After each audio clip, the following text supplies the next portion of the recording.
There we go. We're recording. Hi, everyone who's watching this out there. I'm Amy Fineburg, President of Division II, the Society for the Teaching of Psychology. And I am here with two amazing people, Loretta McGregor from Arkansas State and Kristin Whitlock from Bountiful, Utah. Is that a good place to say you're from? Okay, great. So, it would be accurate. I was like, wait a minute. What? These two amazing people are the recipients of this year's Presidential Citations. We give Presidential Citations, we give 2 a year, Presidential Citations to people who really just exemplify some of the best of who we are as a society. And I can't think of two better teachers to honor than Loretta and Kristin. So as you watch this, you'll probably realize we're friends. And so we feel pretty casual around each other. This is not the formal presentation of their citations. We will be doing that closer to ACT and providing some footage of them receiving their awards for that. But I just wanted to give you guys a taste of who these wonderful people are, and hopefully see what I see, which is their excellence in teaching. So, yay! I know. I feel a lot of pressure. I feel a lot of pressure right now. No pressure at all. No pressure at all. So I sent you earlier just some kind of fun questions that we can talk about here today just for a little while. And so one thing I kind of want to start off with, to kind of, especially I think these questions will help get a sense of who you are as teachers and what, and especially how you teach psychology. But let's kind of start with, who is your favorite teacher and why? So Loretta, why don't we start with you? Whoa. Yeah. So I thought about this, and I thought about, okay, how do I change this up? Because I have 3 favorite teachers, if I could say that. Sure. One of them goes all the way back to elementary school. Nice. And it was my 3rd grade teacher. Her name was Mrs. Kerrigan.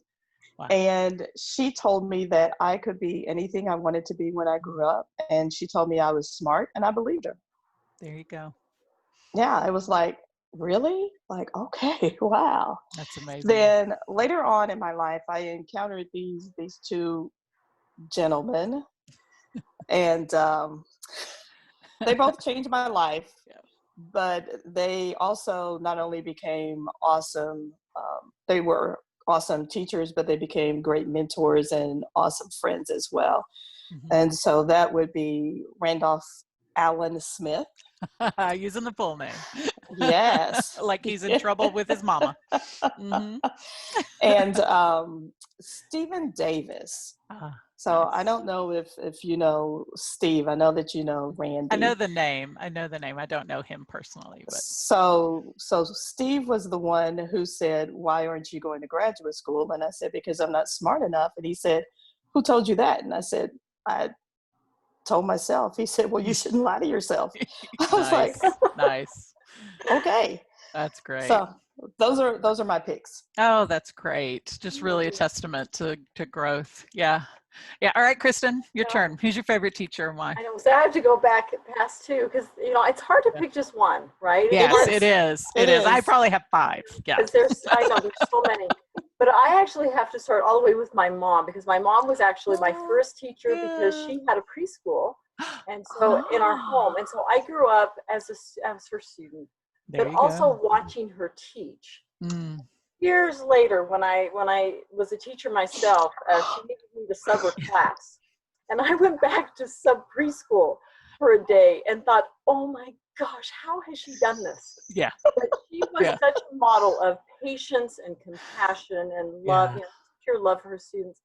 But then if I jump into high school, Mr. Andrew Doherty, who was my AP US history teacher, nice. He really taught me how to think and how to write. And nice. In the same way you were talking about, feeling that imposter kind of, Loretta, that kind of feeling, I felt that the first AP class I took, because I was like, no, I'm not smart enough to take AP. I'm not ready for that. Mm-hmm. And then I got in there, and he was such a wonderful teacher that I just totally fell in love with the topic and everything else. And then, of course, I have to talk about my cooperating teacher when I started teaching. Oh, yeah. Shirley Coleman. And she was one of the most amazing teachers I ever had a chance to work with. And she just shaped so much about who I was as a brand new teacher. Yeah. You know, and of course, you know, all of our psychology community and friends and the students that we've had, I mean, they're all teachers to us too. And I'm not going to even try to single out one because there are so many. But anyway, a big thank you to all of these, you know, people in our lives that have made such a big difference, you know, and all I'm sure that Loretta and I can hope is that we can now try to give back to the folks, you know, that have helped us get to this point. Yeah, well, absolutely. That's one of the reasons why I asked you about your favorite teachers, because so often we teachers become, you know, interested in doing this because we are paying it forward. You know, we are giving back to students what was given to us. Absolutely. You know, even though maybe the day-to-day lesson is not necessarily about, you know, some big life lesson. You know, if it's just about, you know, I mean, psychology, it's easy to do that. But, you know, let's say you're teaching English or math or history, you know, it's that relationship that gets built. And absolutely, you know, we're facing, you know, this fall, the challenge of how we're going to be able to build those relationships with students in these hybrid or online programs. And I'm loving seeing teachers out there that are trying to figure that piece out, because that's really what hooks children and keeps them learning. So that's the part that makes it fun. Yeah, it is. Exactly. It's the best part of our job. That's the part that brings I mean, I'm a nerd. I love the content, but you know, it's I need people to teach it to, right? but it's sort of like Kristin said, you know, she was talking about that imposter in us. A lot of my students that I end up developing relationships with, I sort of noticed that in them first. I noticed that they are strong. They're probably strong academically. Yeah, they may be mediocre sometimes, but I can see the potential in them. And I don't know what it is. And I laugh about it because Steve Davis, who I referenced earlier, I asked him once, years after I had graduated and gone on, and I said, what is it that you saw in me? And he said, I can't really put my finger on it, but you will know it when you see it in your students. And he's exactly right. I mean, when you see that student that you know has potential and they're going to excel, or they can excel with the right mentoring, but yet you see that imposter in them where they sort of question their ability to learn and grow, and they're, you know, they don't really accept their full potential. Those are the students I think that we end up pouring a lot into. Right. Well, because we know that imposter syndrome is just not the truth. Right? Exactly. You know, there's so much more to learning than being naturally smart and unchangeably smart, right? Yeah. Like the way I always talk about it with teachers is, you know, what would be the point of us planning lessons if the students already came to us ready? Exactly. Right. So that's just, I think that key piece of wanting to pay that piece forward is so important. So, all right. So which? Oh, I'm sorry. Oh, go ahead. Go ahead. I was just saying, it's just so lovely too when you start to see the, you know, kind of like this family tree, you know, kind of start to get built. You know. Yeah. You know, like in our district, there's like three of my former students now teaching AP psychology. You know, just around. You know, 2 in my own district, 1 just outside, and it's just fun to see that family tree just kind of. Yeah. It is. That's it is. fun. Sorry to interrupt. No. You're This is what I'm here for. You're the content I'm here for. Yeah. Yeah, one of my former students that I had at a grad program, I didn't teach directly, but I supervised as a graduate student and a graduate teacher, has come back on faculty with me. And it just, like, I don't know, I have this mama bear kind of feeling toward it. Yeah. I've been principal and colleague to some of my former students, and it's, you know, and they're like, oh, you were the best teacher. I'm like, well, I'm glad I didn't mess you up. Oh, goodness. Thank you for still talking to me. Exactly. Thank you. Thank you for not giving up. So what is your favorite thing to teach in psychology and why? Kristin, we'll start with you this time. Start with me this time. Well, I'd probably say it's whatever I'm currently teaching. Oh, Whatever I love content that I'm writing answer. is probably what I love the most. Because, trying to, get that enthusiasm and stuff. But if I had to pick one topic, I probably really love teaching memory and learning the best. Yeah. I think that there's so many things that kids take away from our course, but if we can help them become better learners and, and better understanding of how their cognitions work or their biases work and all that kind of stuff, I just think that we might be doing them some good. Yeah. So I really, really enjoy that. I like it all really, but I really find that interesting to see how kids absorb those lessons about like elaborative rehearsal and all those things that and help them become better students and stuff like that. So that's always a powerful lesson. And what I find so challenging is undoing those misconceptions they have about how to learn. Yeah. And they're like, what? And then you do these demonstrations and they're like, oh, I should study like that. And you're like, yep, you should. So once you know, you can't give me that excuse. Exactly. Like, I told you this in class, remember? I told you not to cram. There's something really great about what our topic is, because across the whole curriculum, it is. There are things that kids are going to be pulling from it that help improve themselves in some way. And I just think there's anything better than watching somebody take something away from this class that, that helps them improve their well-being or their family life or whatever it is. So Right. Oh, excellent. All right, Loretta, how about you? So my favorite course to teach, and this shows my inner nerdness. I love it. Is statistics. I knew she was going to say that. That's what I thought you were going to say. Statistics. All right, now you got to convince us why. Yeah, now why. So it's not really about the content as much for me. It's what my students end up taking away from it. They build confidence in that class like none other. Yeah. They get to utilize, and it better helps them understand some of the other psychology courses that they've had or are going to take. And they're like, oh, this is what it means. I love for the first time having a student tell me, I actually read the results section of a journal article. Nice. Because they understand the statistics. Yeah. Yes.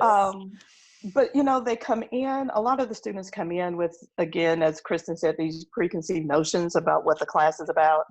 And they pretty also negative notions about stats, right? I was going to say, they also come in with this fear. Yeah. That, oh my God, it's math and I can't do it. Yeah. And I remember that fear very vividly. Yeah, that was me as an undergraduate student. And I overcame it because somebody took the time to help me overcome it. Yeah. I've mentioned those guys, but again, for these particular reasons, Randy is the one who helped me overcome my fear of statistics, because I took his stats class, and I'll be honest, I made a C in it, but I was like, thank God for a C. Yeah. And then the next semester, he came to me and said, I have this student who needs to pass stats. Will you tutor her? I said, I made a C. I was like, do you not remember what I made in this class? He said, your grade is not a reflection of your knowledge and skills. He said, your grade is because of silly mistakes that you made on the test. And I was like, oh. Nice. And so he actually had me tutor this student who, this was her taking the class. And it was the only class she needed to pass and to graduate. And so I helped her pass the class and I helped her graduate. And I was like, well, golly. Yeah. And so then the next semester he said, well, why don't you be the tutor for my entire class? He said, I'll pay you even. Okay. So that started you on the road, huh? He gave me this, he gave me this, like, he helped me overcome my fear of knowledge, my fear of ability and doing statistics. And I literally, by the time I graduated, fell in love with it. I ended up taking like 3 more statistics classes in my master's program, 2 more statistics classes in my PhD program. And then when I got the opportunity to teach it, I was just over the moon. I was like, oh my gosh, yay. Yeah, that's awesome. I have a similar stat story, but I didn't realize I could do stats until my doctoral program. I had been teaching psychology for about 10 years. And so I've been teaching about statistics, you know, how we do in that we don't really teach kids how to do statistics. We teach them about, okay, there's this thing called significance. There's this thing called mean differences. Here's the normal curve and how it works. But like when I sat down, and because I was like, I'm going to take the lowest little stat class because I don't know. It's going to be frightening. And I sat down and I went, oh, this is what this means. Yeah. Oh, okay. You know, it was like because I understood what it did, yes, I could understand how it was computed. And it was like this revelation for me. And having teachers like you who kind of have that story of, yeah, I was afraid too, but now I'm not. Yeah. That just is such a model for so many students out there who've been taught that school is scary, or taught that learning is, you know, if you don't get it quickly, you must not be very smart. So, yeah, see, and that drives me crazy. And, you know, for me, school is scary. I mean, let's just be honest. School is scary. And school is hard because it's supposed to be hard. It's stuff that you don't know yet, but you're supposed to have fun learning it. And I think that's what I try to bring into my teaching. I try to tell people, number one, let's get away from this sort of fixed mindset. Like, this is not the only part of who you are. There's more to come. And I always tell them, I said, if you don't believe that you can learn, why are you here in college? Because that's the whole point of going to school. So if you don't believe that you can do it, why are you even here? And they kind of look at me like, oh, yeah, I don't know. It's that simple question, whether it's to a teacher, why are you doing all this work planning lessons if it's not going to change the children in your room? Or why are you spending all this time if it's not going to change you? That simple question can be so game changing for students and for teachers. So I'm glad you asked it. Absolutely. Yeah. Yeah. Okay, I think I want to throw a question I didn't send you, if that's okay. Of course you do. So y'all are inspiring me, you know. But now, so you're both recipients of a presidential citation, which means that you've made a mark on teaching and learning in psychology. You know, whether it's through work you've done with APA, or whether it's research you've done, or curriculum development, or what have you. And so I guess in your thinking, what are you proud that you're leaving behind for other teachers and or students of psychology? What is it that you're proud you have done as a psychology educator? So I know it's like, what am I gonna? I knew I should have given this question to you earlier, but I was gonna say, of course, she would give us this level of a question. But no, just like I know what I'm grateful for you guys, but this, you know, this is really kind of more about what are you proud of? What are you happy you were a part of? You know, because I know we don't like to be like, well, I created teaching, and therefore I am amazing. You know, we're not those kind of people sitting here on this call. You know, we're going to be super humble and be like, well, it was a village and we all worked together. I get that. But we did. I know. I know that's true. But what are those things that you were a part of, that you're proud to be a part of, that you're proud to have contributed to? Okay, Kristin, you go first. Wow, that's big. I don't know. Big. I mean, all these thoughts come to me. I'm very proud of our UTOPS organization. Nice. Utah Teachers of Psychology in Secondary Schools. You know, we've had we are a small grassroots organization pulling teachers together and providing professional development for them. And we watched it grow for the last 20 plus years, from like 13 teachers to like 70 from all over the state that come. And yeah, I don't know, it's just such a great day. And I know that a lot of us really look forward to it, but just developing those relationships and friendships and collaborations and making sure that everybody has got what they need. And I don't know, I just feel really proud of that. And I hope that, you know, once, you know, my teaching career ends, that it will continue and other, you know, new teachers will find help and support, you know, to be able to become their best, you know, selves and so on, best teachers. So probably that, but I've just had so many wonderful opportunities to be a part of other things, whether it's been, you know, on the TOPS board, you know, or serving on the national standards committees. You know, that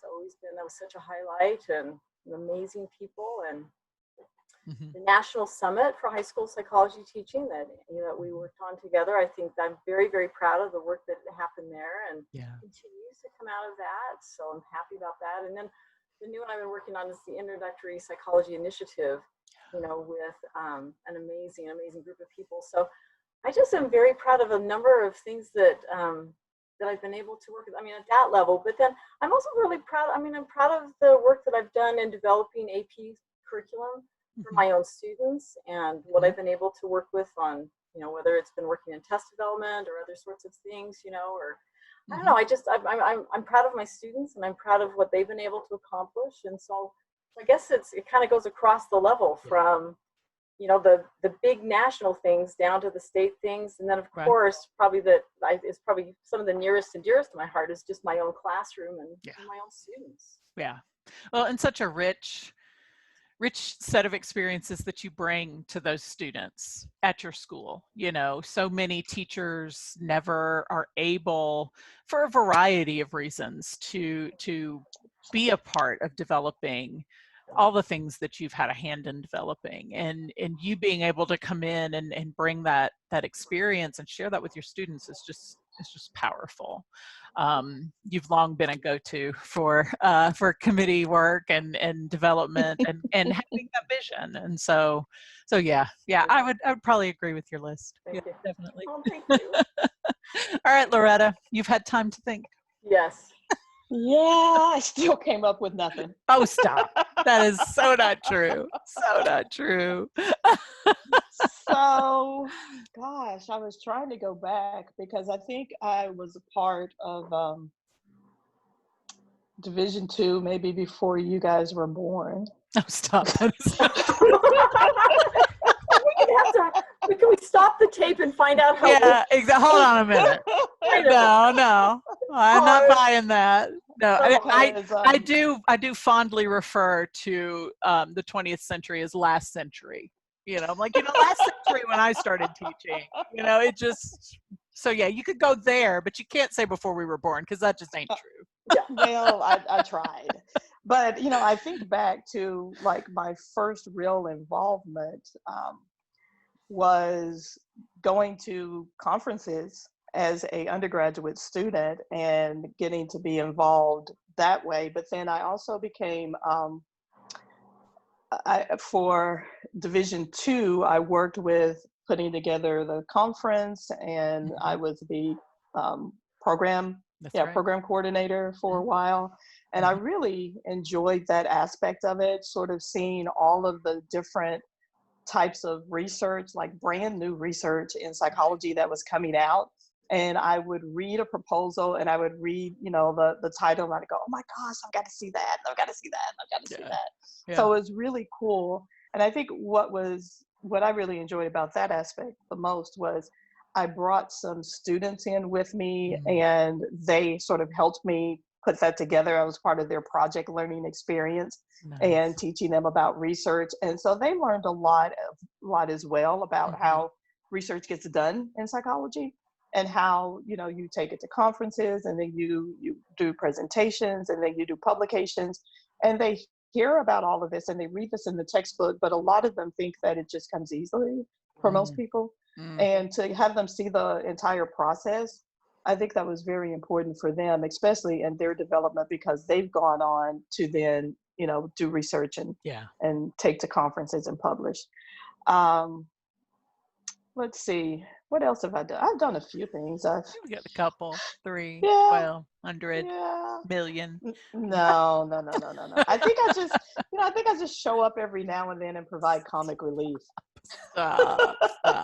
Well, Loretta, I can remember No. sitting with you at a meeting. We were in Washington together, and if you just get Loretta talking about her students or her former students, you see the pride. You see it. You made me cry. We were at dinner together when you were talking about your kids.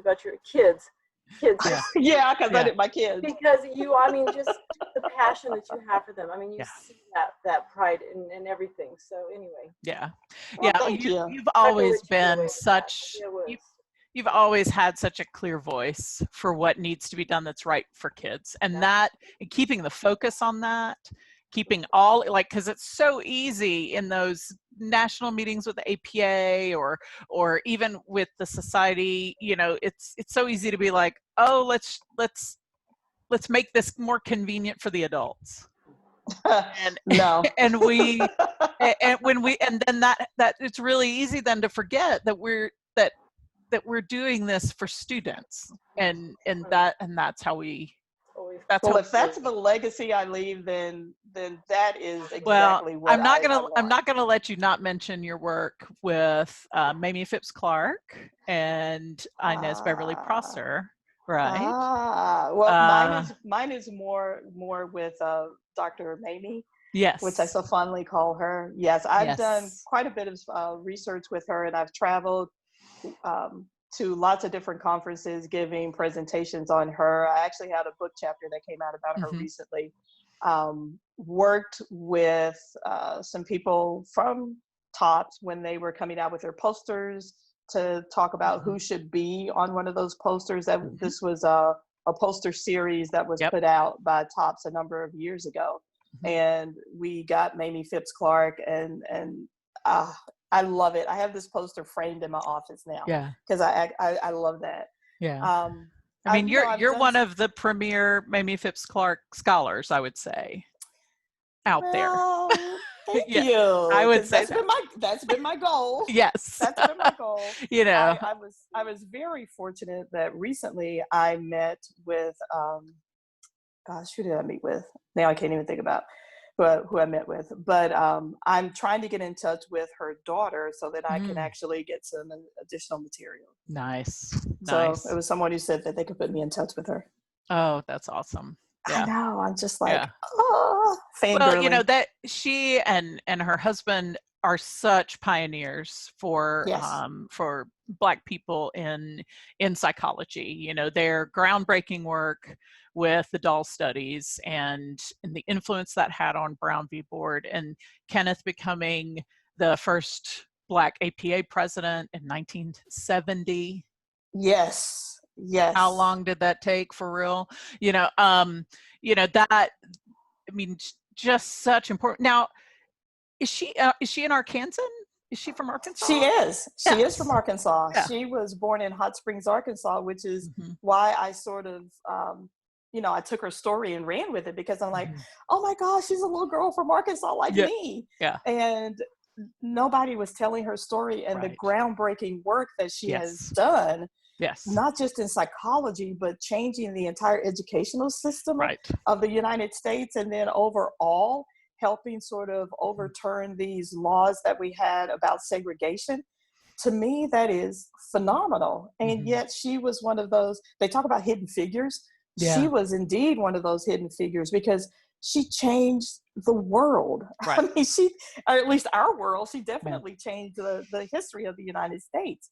And that, if that is the legacy I leave about, again, telling people about her also, that has been the thing that has thrilled me the most. If somebody says, we want you to come talk about Mamie Phipps Clark, I'm like, there. Yeah. Now, we can't pay your way. Okay, but I'm still there. Because I'll show up. I think you can see, because now I'm rambling. I'm so sorry. No, it's perfect. Not rambling when it's passion. I just made a mental note that she said she'll come to talk if she can. What is that? Yeah. She'll come to speak. Well, nowadays, coming to speak is easy. You just get on Zoom. Yeah, like here. I'll even wear lipstick for you.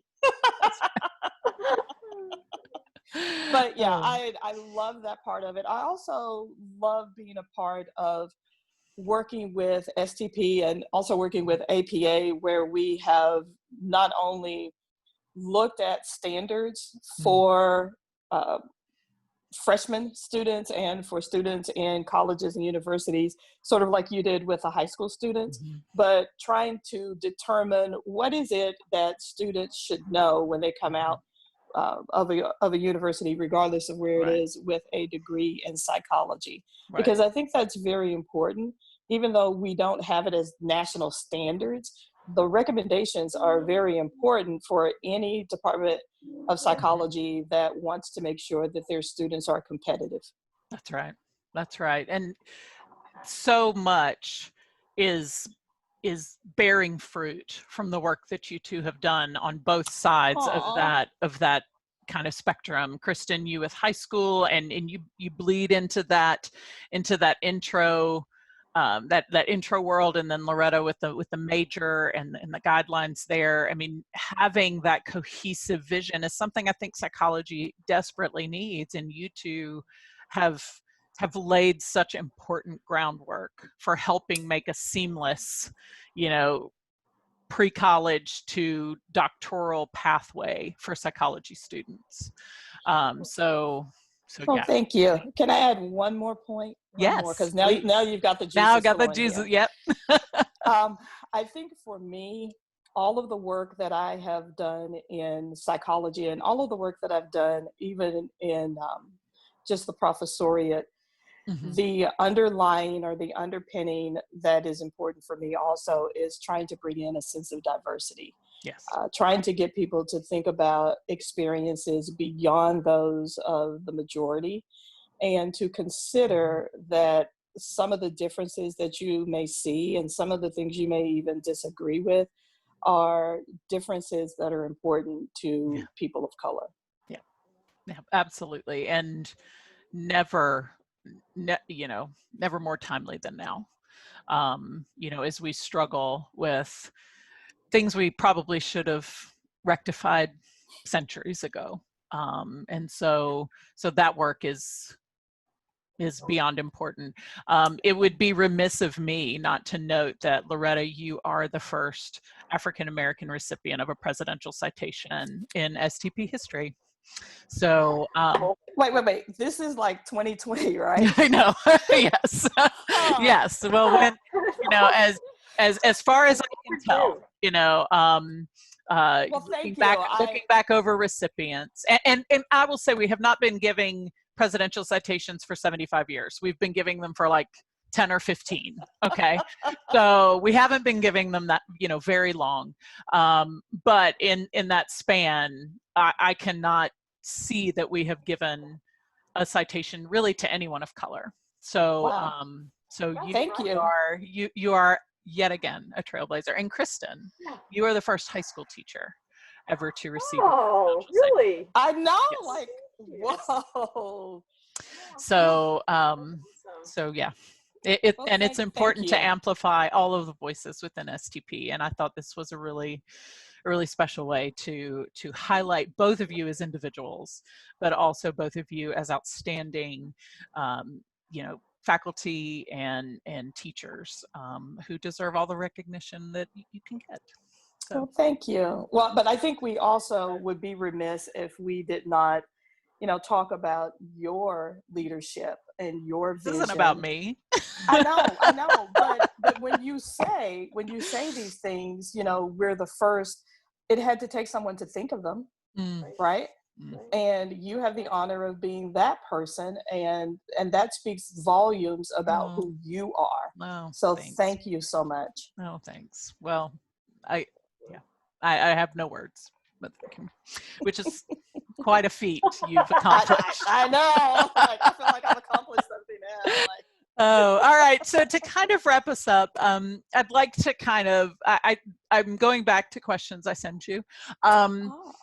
We are really in an unprecedented time for anyone who's probably currently alive, and that is this virus and dealing with racial injustice like we are. There's just a lot of these things kind of coming together and really posing a challenge for the opening of school, and everything. And so I sent you I sent you questions about, so what is your hope for your students, especially in this time of COVID? What are things that maybe you can share with your students, your future students, or even teacher colleagues about now?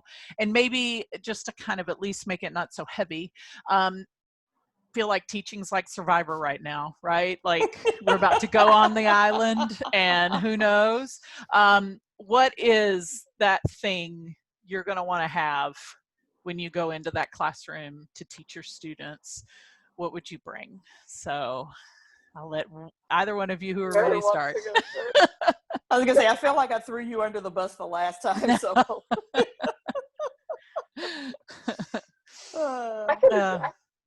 Okay. Well, I guess I would say that, I mean, what I hope for them is that, I guess it's a, I don't know if it's a difference from before, but hoping that they find those, I don't know what's the word, like those transformational concepts in what they'll encounter in the course that will help them make sense of what's happening around them. Yeah. Because, you know, I think psychology has a lot of answers, you know, it has a lot of answers, you know, you know, psychological science, and I'm gonna steal from Charlie Blair Broker, you know, we good person to steal from. Together. I know when he talked about how that, you know, that psychology can help us solve some of the world's most vexing problems. You know, and I've used that phrase again and again because it was so resonated with me, because it can, and that I think if we can help our students put a name to what they're experiencing, or to help them find that I don't know, that spark or that power within themselves to become a part of that change, or a part of, you know, in improving their lives, their communities, you know, the lives of their community. I mean, I think that's really kind of what I hope, you know, for them. I you know, hope. I guess my survivor island, what I would take with me. What I was thinking about mostly is I hope that I can take patience with me to my island. Yeah. You know, and I hope that I can maintain an overwhelming sense of compassion. Yeah. You know, and not get so wrapped up into that it has to be a certain way. Right. Because it's going to take a lot of flexibility from all of us. Yep. More than ever. Yeah, to make this work. You know, and trying to, and again, I'm going to steal this from somebody else, and now I can't even quote, you know, because this goes, you know, way by me. But, you know, that whole idea that we have this kind of curse of knowledge, right? To get into the eyes of your students and try to see what they're experiencing. Try to keep that always in mind as we're trying to, you know, get into the nuts and bolts of what we do every day. But I think we have to carry that, I think, with us. So. Yeah, excellent. You know, it is going to be a roller coaster year. So we've, you know, fortunately we teach a class where we get to basically talk about the roller coaster every day and apply it to the stuff we're writing. But yeah, that's great. All right, Loretta.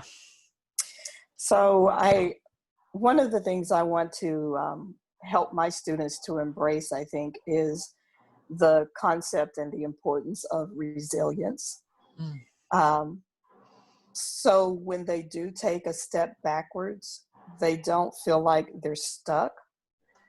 To let them know that they can retrace their steps and start down a new path. Because I think that's very important for a lot of students. Just within the past 5 or 10 years of teaching, I have learned that a lot of our students don't know how to accurately respond when they make a mistake. Or they will not even try something because of their fear of making a mistake. And one of the things I really try very hard to do is to encourage them to sort of just step out and try it or do it. And if it doesn't work out for them the first time, it's okay. But let's revisit that that cognition that we use to sort of help us, you know, that got us in this place got us here in the first place. And then let's rethink, let's regroup, let's rethink, let's back up about 2 or 3 steps, and then let's go in another direction and let's try it again. Mm-hmm. If we know it did not work using this particular method, Mm-hmm. let's not keep using that method.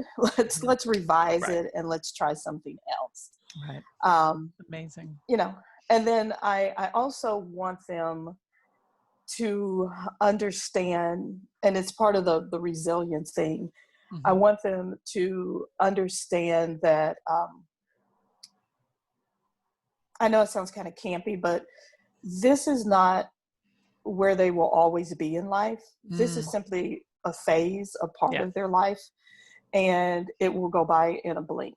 Yeah. And so as they say, do all the good that you can now while you can, and then work hard, and let's not worry about the future too much, because a lot of our students worry about the future and they don't really enjoy the present. And so trying to get them to embrace the present just a little bit more.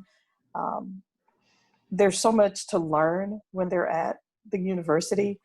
If they just have this myopic view, they're going to miss out on some very rich experiences that could change their lives forever. That's lovely. And so what would I take with me to my island? Take me, Meredith. Yes, of course. You guys can come. Each other. On our island. Yeah. Yes, we'll have our own island. Yay! And we'll have nice little fruity Take my friend. beverages. Heck yeah. But I think what I would take is compassion. Because again, my students, a lot of the students, I teach freshmen. I teach a lot of freshmen now as I've aged. And I know that I had said before, like, I love teaching freshmen. I absolutely love teaching them. I call them my 13th graders. Oh, nice. Because they're transitioning in, and this is their first semester in college, and they need a lot of compassion. Yeah. And so I want to be compassionate toward them and to help them see their own growth potential and to sort of help them get there. And again, it also goes back to this resilience, teaching them about resilience, that it's okay to make a mistake. Yeah. So yeah, I want to take That's compassion and be very compassionate. That is great. You know, school does a really good job of teaching students that resilience is not needed.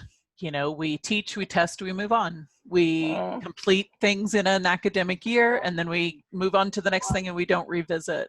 And so having people along the way remind students that that's not really how life works, I think is so important to help kind of unlearn some bad habits we've picked up as educators. So, and one of the things I constantly tell them is that all of your classes are interrelated. They are not separate. Yes. I know that you see history and psychology separate, but they're not.